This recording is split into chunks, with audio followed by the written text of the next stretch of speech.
All right. Hey, everyone. I'm Eric Kane from Forbes. Great to talk to you. Well, I've talked to several of you. I think the last time we did one of these, Laura was out sick. So nice to meet I'm you, here Laura. now, baby. Yes. Yeah. Healthy and revitalized. Well, cool. I've watched the first three episodes of this season. I tend to watch along with the release schedule so I can kind of not know what's going to happen along with Oh yeah. fans and readers and whatnot. So really, really great start. But I mean, I know we're not doing spoilers for the season anyway. So, I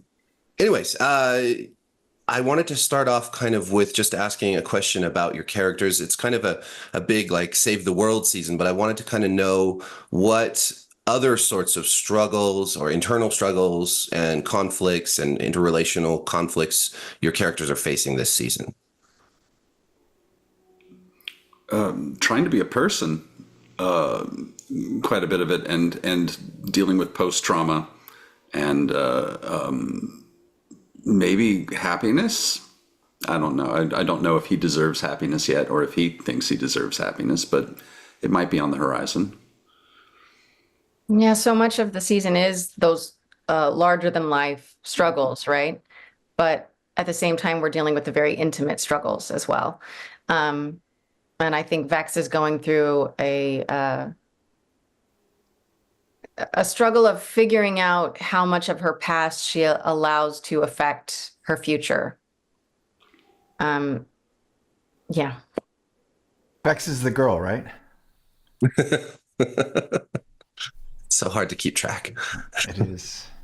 Scanlan is pursuing a relationship with his daughter, and at the end of season 2, he found out that she existed, and she didn't want to ever see him again. But he's got to pursue her. He's got to see what that could lead to, because it's the first real relationship he's ever been sort of presented with, and he's going to keep pulling on that thread the whole season, and we'll see where it leads. He'll definitely come out the other side a different person than when he went in, for sure.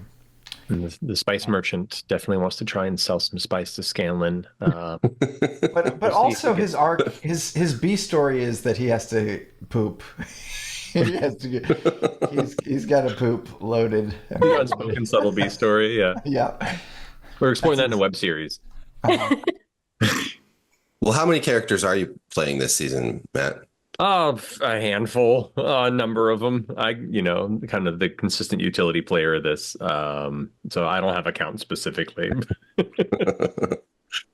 And I forgot to have you guys introduce your characters. I did that in the last interview, and then I just forgot on this one. So, but I'm sure people already know. So, whatever.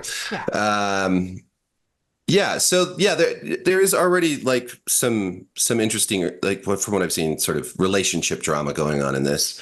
I think with Scanlan, I don't think it could get any more awkward than, of course, the first encounter with his daughter in season 2.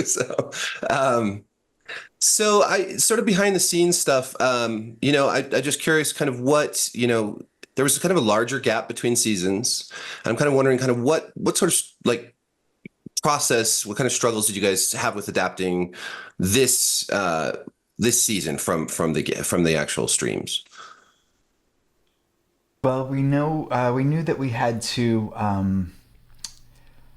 Our goal this season was to conclude the Chroma Conclave arc, and that's a big, sweeping arc with lots and lots of bad guys, and that was just challenging, just to squeeze it all into 12 episodes. But then, from a technical standpoint, doing big dragon fights is really, really, really hard. And so we knew that we only had a certain number of minutes of screen time that we could really have the dragons on screen for. So that was another challenge. And then also having enough time to do emotional growth and really dig even deeper into these characters. 22 minutes flies by when you've got, 7 main characters. And one of them is Scanlan, and he needs at least 6 or 7 of those minutes. So that really doesn't leave a lot of time for the rest. But everybody understood, and they made sacrifices. I'm curious, with the difference between, playing a campaign versus making a show, like when it comes to the, non-combat stuff, when it comes to things like romance, do you feel like you have a different approach, or you're given a different opportunity with a narrative rather than with a game? Oh boy.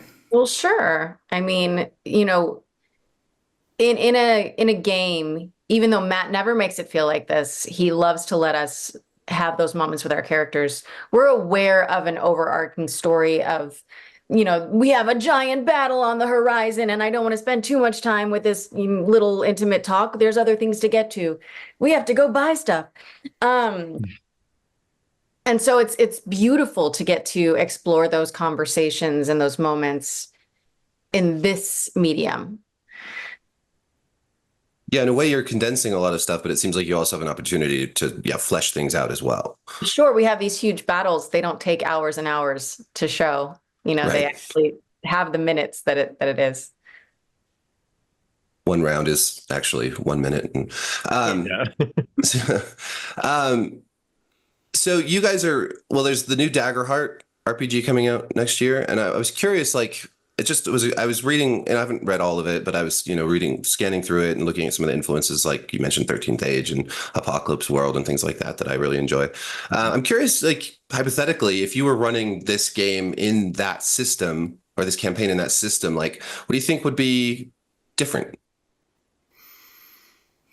Honestly, not a whole lot. We have been very narrative forward people. And so we've definitely leaned in those things. Part of the inception of Daggerheart was wanting to build a system that, kind of fit our style of gameplay more. Even just my home games back in the day, there are a number of systems I've played where I felt like we were kind of bucking against the system to kind of play the game we wanted to get there. Largely because I just wasn't aware of how many other systems out there that could facilitate that. And so Daggerheart was kind of born from how we can take the best parts of all these games that we love and create something that kind of fits that pocket of what we really enjoy. So I wouldn't say it would change that much, except for maybe some of the higher level combat would go a lot faster, especially with 7 players. Yeah, because Daggerheart's sort of gets rid of like initiative and some of the sort of nitty gritty busy work stuff. Correct. That's the intent. Yeah. We have options in the game where if you want that structured initiative, because some people do like that comfort blanket, it's there. But also we've played these games long enough, and there is a certain a challenge of staying engaged in the narrative of battle when your turn is so many turns from now. And by the time it gets to you, the plot the idea that you had now doesn't work. And it kind of, you wanted to create a system that empowers you that if you have a moment of inspiration, you can pursue it. And, you kind of, and teach you within the system how to facilitate and support your players to kind of help move that spotlight around, but allow you to kind of always be engaged in the story of the moment right now, because at any moment you can jump in. And it rewards you so much for interacting with your other teammates in a way that is just difficult to do in that turn-by-turn combat. And it really encourages you to communicate the way that we do outside of battle, inside of battle, which I really like. Awesome. I know we're almost out of time, so I'm just curious, what in D&D and in this campaign in season 3, what level would your characters be? Do you think? Do you remember? Good At the question. end of the Conclave arc, I want to say we were like in 13, 14, was no, it? we were a little later than that by then. I think we were kind of 15, 16, if I recall. Really? I want to say so. What about but you're probably from the beginning of this season to the end go through quite a bit of campaign, like maybe a couple levels. Do you think? Yeah. I think each season encompasses a number of levels. I think taking the breadth of the campaign and adapting it down. But a lot happened in the Conclave arc, and we kind of trimmed the fat in a lot of ways and really kind of condensed and focused on the important parts of those character journeys and the parts that, and even some things in the story that maybe if we have the opportunity to do future seasons, we can plug in there for character development and such. But overall, we cruised through a few levels. Awesome. All right. Well, they're telling me we're out of time, so thank you so much. I really appreciate you guys taking the time to chat with me today. Yeah, thank you, Eric.